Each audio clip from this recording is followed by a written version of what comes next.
a little joy in every bite? Dairy Fresh Ice Creams brings you 50 plus natural flavors with no added colors and the real taste of fresh fruits. Made with goodness from the Malenadu region.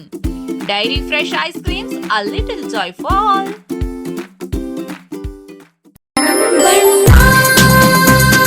Surfa Coats. Surfa Coats.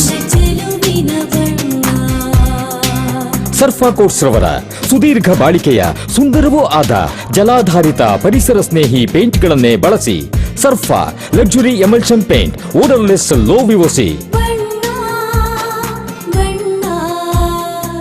Good for health, good for earth. Surfa Coats. Shivamogga ನಗರದ ಹೃದಯ ಭಾಗದಲ್ಲಿರುವ ದುರ್ಗಿಗುಡಿ ಮುಖ್ಯ ರಸ್ತೆಯಲ್ಲಿರುವ SKM plaza ಅಂದರೆ ಈಗಿರುವ Sultan gold ಕಟ್ಟಡದ ಜಾಗವನ್ನು ತಕ್ಷಣ ಶಿವಮೊಗ್ಗ ಮಹಾನಗರ ಪಾಲಿಕೆ ಆಯುಕ್ತರು ಪಾಲಿಕೆ ವಶಕ್ಕೆ ಪಡೆಯಬೇಕು ಎಂದು ಹೈಕೋರ್ಟ್ ಆದೇಶ ನೀಡಿದೆ ಎಂದು ಶಿವಮೊಗ್ಗ ನಾಗರಿಕ ಹಿತರಕ್ಷಣಾ ವೇದಿಕೆಗಳ ಒಕ್ಕೂಟದ ಪ್ರಧಾನ ಕಾರ್ಯದರ್ಶಿ ಕೆವಿ ವಸಂತಕುಮಾರ್ ತಿಳಿಸಿದರು. ಶಿವಮೊಗ್ಗದಲ್ಲಿ ಪತ್ರಿಕಾಗೋಷ್ಠಿ ನಡೆಸಿ ಮಾತನಾಡಿದ ಕೆವಿ ವಸಂತಕುಮಾರ್, ದುರ್ಗಿಗುಡಿ ಮುಖ್ಯ ರಸ್ತೆಯಲ್ಲಿರುವ ಎಸ್ಕೆಎಂ ಪ್ಲಾಜಾ ಬಿಲ್ಡಿಂಗ್ ಆಸ್ತಿಯನ್ನು ಮಾಜಿ ಮೇಯರ್ ಮತ್ತು ಅವರ ಮಕ್ಕಳಾದ ಎಸ್ಕೆ ಮರಿಯಪ್ಪ ಮತ್ತು ಅವರ ಮಕ್ಕಳಾದ ಎಸ್ಎಂ ಶರತ್ ಹಾಗೂ ಎಸ್ಎಂ ಅಭಿಲಾಷ್ ರವರು ತಮ್ಮ ಹೆಸರಿಗೆ ಅಕ್ರಮವಾಗಿ ಖಾತೆ ಮಾಡಿಸಿಕೊಂಡಿದ್ದಾರೆ ಎಂದು ಒಕ್ಕೂಟದ ವತಿಯಿಂದ 2015ರಲ್ಲಿ ಆರೋಪಿಸಿದ್ದವು. ದೀರ್ಘ ವಿಚಾರಣೆ ನಂತರ ಕರ್ನಾಟಕ ಹೈಕೋರ್ಟ್ ರಿಟ್ ಅರ್ಜಿಯನ್ನು ವಜಾಗೊಳಿಸಿ ಕಾನೂನು ದುರುಪಯೋಗ ಹಾಗೂ ಭ್ರಷ್ಟ ಮಾರ್ಗದ ಮೂಲಕ ಈ ಆಸ್ತಿಯನ್ನು ಖಾತೆ ಮಾಡಿಕೊಳ್ಳಲಾಗಿದೆ ಎಂದು ತೀರ್ಪು ನೀಡಿದ್ದು, ತಕ್ಷಣ ಆಸ್ತಿಯನ್ನು ಮಹಾನಗರ ಪಾಲಿಕೆ ವಶಕ್ಕೆ ಪಡೆಯಬೇಕೆಂದು ಆಯುಕ್ತರಿಗೆ ಆದೇಶ ಮಾಡಿದೆ. ಆದ್ದರಿಂದ ವಿಳಂಬ ಮಾಡದೆ ಶಿವಮೊಗ್ಗ ಮಹಾನಗರ ಪಾಲಿಕೆ ಆಯುಕ್ತರು ಎಸ್ಕೆಎಂ ಪ್ಲಾಜಾ ಆಸ್ತಿಯನ್ನ ವಶಕ್ಕೆ ಪಡೆದು ಸುಲ್ತಾನ್ ಗೋಲ್ಡ್ನಿಂದ ಬರುತ್ತಿರುವ ಬಾಡಿಗೆಯನ್ನ ಪಾಲಿಕೆ ಖಾತೆಗೆ ಬರುವಂತೆ ಮಾಡಿ ಅಧಿಕಾರ ದುರುಪಯೋಗ ಮಾಡಿಕೊಂಡು ಅಕ್ರಮವಾಗಿ ಖಾತೆ ಮಾಡಿಕೊಂಡ ಮತ್ತು ಖಾತೆ ಮಾಡಿಸಿಕೊಟ್ಟ ಮಾಜಿ ಮೇಯರ್ ಹಾಗೂ ಅಧಿಕಾರಿಗಳ ವಿರುದ್ಧ ಕಾನೂನು ಕ್ರಮಕ್ಕೆ ಶಿಫಾರಸು ಮಾಡಬೇಕೆಂದು ಒಕ್ಕೂಟದ ಪ್ರಧಾನ ಕಾರ್ಯದರ್ಶಿ ಕೆವಿ ವಸಂತಕುಮಾರ್ ಆಗ್ರಹಿಸಿದರು.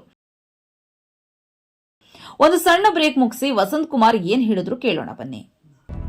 ನೀವು ತಿನ್ನುವುದನ್ನು ನಿಮ್ಮ ಲಿವರ್ ತಿನ್ನುತ್ತದೆ. ಆರೋಗ್ಯಕರ ಲಿವರ್ಗಾಗಿ ಉತ್ತಮ ಆಹಾರ ಮತ್ತು ನಿಯಮಿತ ತಪಾಸಣೆ ಅಗತ್ಯ. ಲಿವರ್ನ ಆರೋಗ್ಯಕ್ಕಾಗಿ ನಮ್ಮ ಅನುಭವಿ ಗ್ಯಾಸ್ಟ್ರೋಎಂಟರಾಲಜಿಸ್ಟ್ ಅನ್ನು ಭೇಟಿ ಮಾಡಿ. ಸಂಪರ್ಕಿಸಿ ನಂಜಪ್ಪ ಲೈಫ್ ಕೇರ್, ಕುವೆಂಪು ರಸ್ತೆ ಹಾಗೂ ಗಾಡಿಕೊಪ್ಪ ಸಾಗರ ರಸ್ತೆ, ಶಿವಮೊಗ್ಗ. ದೂರವಾಣಿ ಸಂಖ್ಯೆ 08182267300 ಮತ್ತು 251166. ನಂಜಪ್ಪ ಹಾಸ್ಪಿಟಲ್, ದಾವಣಗೆರೆ. ಮಾಗನೂರು ಬಸಪ್ಪ ರಸ್ತೆ, ತರಳಬಾಳು ಲೇಔಟ್, ದಾವಣಗೆರೆ. ದೂರವಾಣಿ ಸಂಖ್ಯೆ 08192260111 ಅಥವಾ 260222.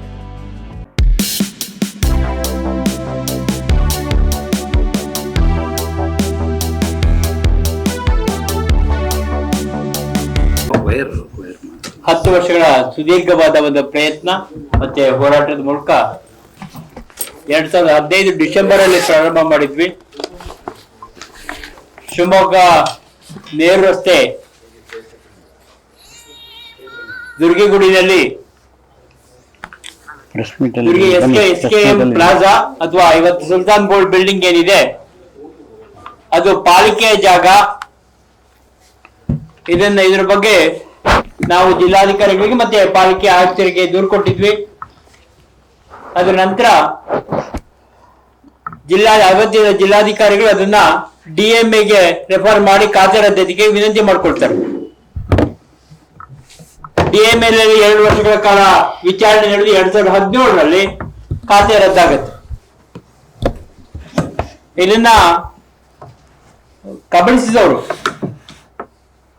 ಮಾಜಿ ಮೇಯರ್ ಆಗಿದ್ದಂತಹ ಎಸ್ಕೆ ಮರಿಯಪ್ಪ ಮತ್ತು ಅವರ ಮಕ್ಕಳಾದ ಶರತ್ ಮತ್ತು ಅಭಿಲಾಷ್. ಇದರ ವಿರುದ್ಧ ಆ ಡಿಎಂಎ ಆದೇಶದ ವಿರುದ್ಧ ಅವರು ಹೈಕೋರ್ಟ್ಗೆ ರಿಟ್ ಪಿಟಿಷನ್ ಹಾಕ್ತಾರೆ. ಅನಿವಾರ್ಯವಾಗಿ ನಾವು ಪಾಲಿಕೆಯಲ್ಲಿ ನಾವು ಪಾಲ್ದಾರರಾಗಬೇಕಾಗುತ್ತೆ.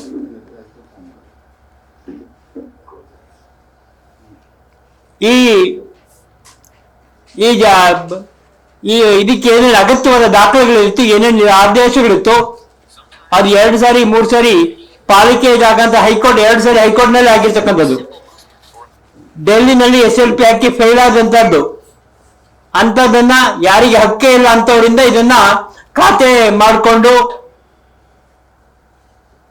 ಲೀಗಲ್ ಒಪಿನಿಯನ್ ಸೃಷ್ಟಿ ಮಾಡಿ ಕಬಳಿಸ್ಕೊಳ್ತಾರೆ.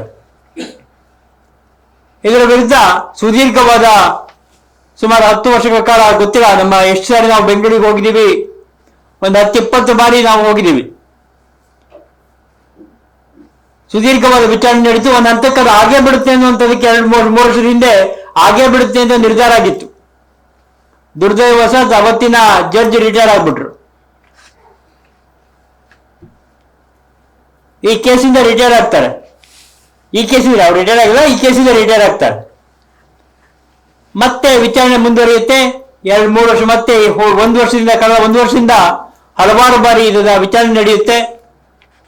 ವಿಚಾರಣೆ ನಡೆದು ಮೊನ್ನೆ ಡಿಸೆಂಬರ್ 11ನೇ ತಾರೀಕು ಅವರ ರಿಟ್ ಅರ್ಜಿಯನ್ನ ವಜಾ ಮಾಡಿ ಅದು ಪಾಲಿಕೆ ಜಾಗ ಅಂತ ಸ್ಪಷ್ಟವಾಗಿ ಹೈಕೋರ್ಟ್ ಆದೇಶ ನೀಡುತ್ತೆ. ಹೈಕೋರ್ಟ್ ಸ್ಪಷ್ಟವಾಗಿ ಹೇಳಿದೆ, ಫ್ರಾಡುಲೆಂಟ್ ಮೀನ್ಸ್ ಮೂಲಕ ಖಾತೆಗಳನ್ನಾಗಿದ್ದು ಕಾನೂನನ್ನ ಅಬ್ಯೂಸ್ ಮಾಡಿರ್ತಕ್ಕಂಥದ್ದು ಅಂತ, ಕಾನೂನನ್ನ ದುರ್ಬಳಕೆ ಮಾಡ್ಕೊಂಡಿರ್ತಕ್ಕಂಥದ್ದು ಅಂತ. ಅಲ್ಲಿ ಸ್ಪಷ್ಟವಾದ ನಿರ್ದೇಶನವನ್ನ ಕೊಟ್ಟಿದೆ. ಇದು ಪಾಲಿಕೆಗೆ ಸೇರಿದ ಜಾಗ. ಆಯುಕ್ತರು ತಕ್ಷಣ ಇದನ್ನ ವಶಕ್ಕೆ ತೆಗೆದುಕೊಳ್ಬೇಕು. ಖಾತೆ ಏನು ಪಾಲಿಕೆ ಖಾತೆ ಏನಿದೆ ಆ ಖಾತೆಯನ್ನ ಪಾಲಿಕೆ ಹೆಸರಿಗೆ ಬರೀಬೇಕು, ಆ ಆಸ್ತಿಯ ಖಾತೆಯನ್ನ. ಈವನ್ ಪಿಟಿಷನ್ಗೆ ಹೇಳಿದೆ, ನೀವೇ ವಾಲಂಟಿಯರ್ ಕೊಟ್ಬಿಡ್ಬೇಕು, ನೀವೇ ಕೊಡ್ಬೇಕಿದೆ ಆಸ್ತಿಯನ್ನ ಪಾಲಿಕೆಗೆ ಅಂತ. ಕೊಡ್ತಾರೆ ಬಿಡ್ತಾರೆ ಗೊತ್ತಿಲ್ಲ. ಪಾಲಿಕೆ ಆಯುಕ್ತಕ್ಕಂತೂ ಜವಾಬ್ದಾರಿ ಇದೆ. ಮೊದಲು ಆಸ್ತಿಯ ರಿಜಿಸ್ಟರ್ ಅಲ್ಲಿ ಇದರ ಹೆಸರನ್ನು ನೋಂದಣಿ ಮಾಡಬೇಕು. ಆಸ್ತಿಯ ಪೊಸಿಷನ್ ಪಾಲಿಕೆ ಆಯುಕ್ತ ತೆಗೆದುಕೊಳ್ಬೇಕು. ಈ ಬಗ್ಗೆ ನಾವು ಆಯುಕ್ತರಿಗೆ 3 ಹಕ್ಕೊತ್ತಾಯಗಳನ್ನು ಮಾಡ್ತಾ ಇದೀವಿ ಈ ಮೂಲಕ. ಒಂದು, ಆಯುಕ್ತರೇ ಯಾವುದೇ ವಿಳಂಬ ಮಾಡದೆ ಆಸ್ತಿಯನ್ನು ಪಾಲಿಕೆ ಹೆಸರಿಗೆ ದಾಖಲಿಸಬೇಕು. ವಿಳಂಬ ಮಾಡಬಾರ್ದು, ಸಮಯ ತೆಗೆದುಕೊಳ್ಬಾರ್ದು. ತಕ್ಷಣ ಆಸ್ತಿಯನ್ನು ಪಾಲಿಕೆ ಸುಪರ್ದಿಗೆ ತೆಗೆದುಕೊಳ್ಬೇಕು. ಹೇಳಿದೆ, ಕೋರ್ಟ್ ಹೇಳಿದೆ, ತಕ್ಷಣ ಇಮಿಡಿಯೇಟ್ಲಿ ಅಂತ ಹೇಳಿದೆ, ಅದೇನು ಟೈಮ್ ಕೊಡಿ ಅಂತ ಹೇಳಿಲ್ಲ. 3ನೇದು, ಸಾರ್ವಜನಿಕ ಆಸ್ತಿ ಕಬಳಿಸಿ ಕೋಟ್ಯಾಂತರ ಬಾಡಿಗೆ ಗಳಿಸಿ ಆಸ್ತಿಯನ್ನು ಕಬಳಿಸಿದ್ದ ಖಾತೆದಾರರು ಮತ್ತು ಖಾತೆ ಮಾಡಿದ ಪಾಲಿಕೆ ಅಧಿಕಾರಿಗಳ ಮೇಲೆ ಕ್ರಿಮಿನಲ್ ಮೊಕದ್ದಮೆಯನ್ನ ಸೂಕ್ತ ನ್ಯಾಯಾಲಯದಲ್ಲಿ ದಾಖಲಿಸಬೇಕು. ಸೂಕ್ತವಾದ ನ್ಯಾಯಾಲಯದಲ್ಲಿ ದಾಖಲಿಸಬೇಕು ಅಂತಕ್ಕಂಥ ಒತ್ತಾಯ ಮಾಡ್ತಾ ಇದ್ದೀವಿ. ಯಾವುದೇ ಕಾರಣಕ್ಕೆ ವಿಳಂಬ ಮಾಡಬೇಡಿ ಆಗ್ತದೆ. ತಕ್ಷಣ ಇದನ್ನ ಪರಿಶೀಲನೆ ತೆಗೆದುಕೊಳ್ತಕ್ಕಂಥ ಕೆಲಸ ಆಗ್ಬೇಕು ತಮ್ಮಿಂದ. ವಿಳಂಬವನ್ನು ನಾವು ಯಾವುದೇ ಕಾರಣಕ್ಕೆ ಸಹಿಸೋದಿಲ್ಲ ಅಂತಕ್ಕಂಥ ಎಚ್ಚರಿಕೆಯನ್ನು ಸಹ ಈ ಮೂಲಕ ಆಯುಕ್ತರಿಗೆ ಕೊಡ್ತಾ ಇದ್ದೀವಿ.